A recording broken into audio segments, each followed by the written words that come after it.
Okay, I'm going to talk about the first exemplar problem here for solving using velocity time graphs.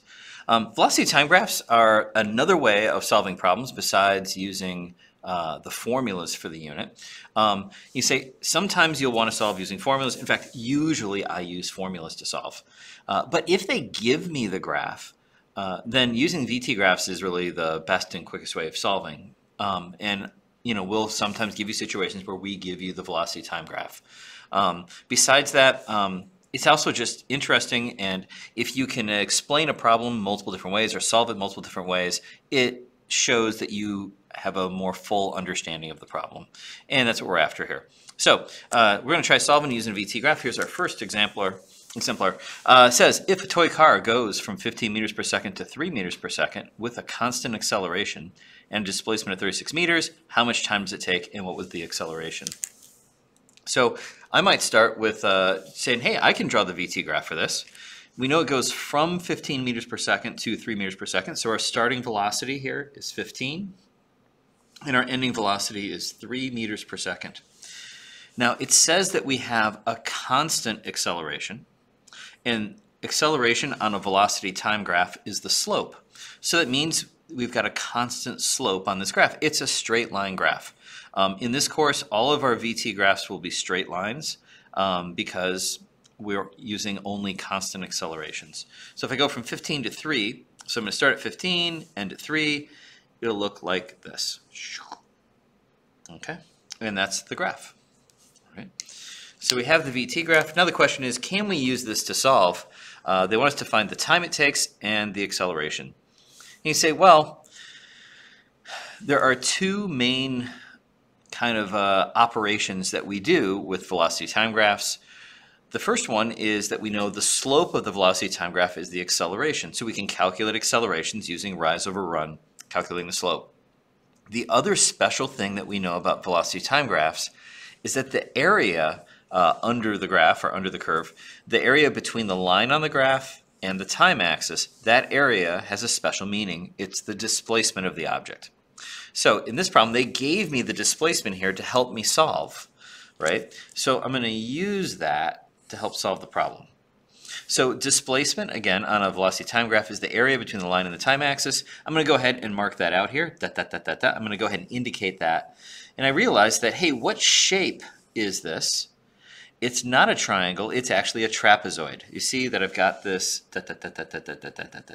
I could chop it into, that trapezoid into a rectangle and a triangle to find its area. And that's what I'm going to do. So I'm going to think about this, actually not as a trapezoid, I'm going to think about it as a combination of a rectangle and a triangle.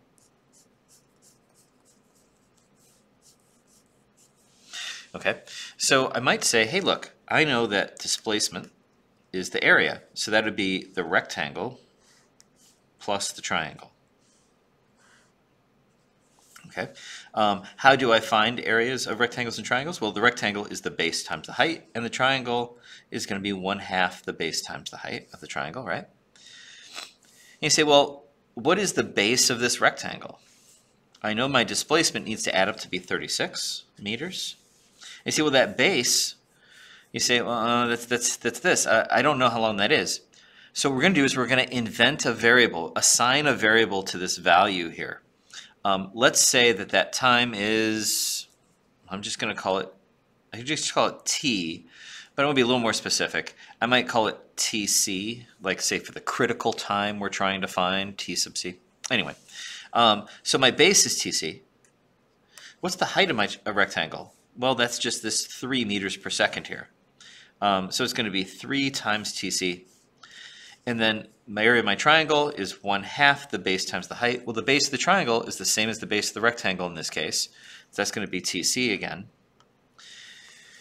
Now the height of the triangle, you say, well, the height is going to be, it's between 3 and 15, right? And so I'm just going to say that's 12, right? I got that by doing 15 minus 3. In this case, you're saying, hey, I want to get a positive displacement. I want to get a positive area out of this triangle. I'm definitely going to be using a positive value here. I know that the line goes down, but I'm not solving for the change in velocity, really. I'm just trying to find the area of this graph. These are all positive velocities. We're going in the positive direction. I need to have a positive displacement. Okay, so moving on, you say, hey, look, this equation, it has just one variable in it, TC, so I can solve for TC. Half of 12 would be 6TC, 3TC plus 6TC, so that's going to be 9TC. That's equal to 36.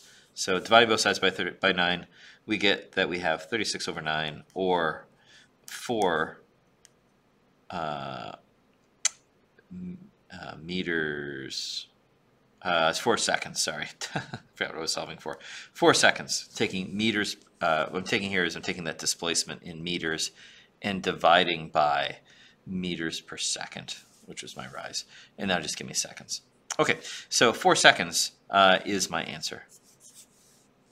Okay, now that's the time. Now we want to find the acceleration. You say, well, how do you find acceleration on a velocity time graph? Well, acceleration is the slope, right?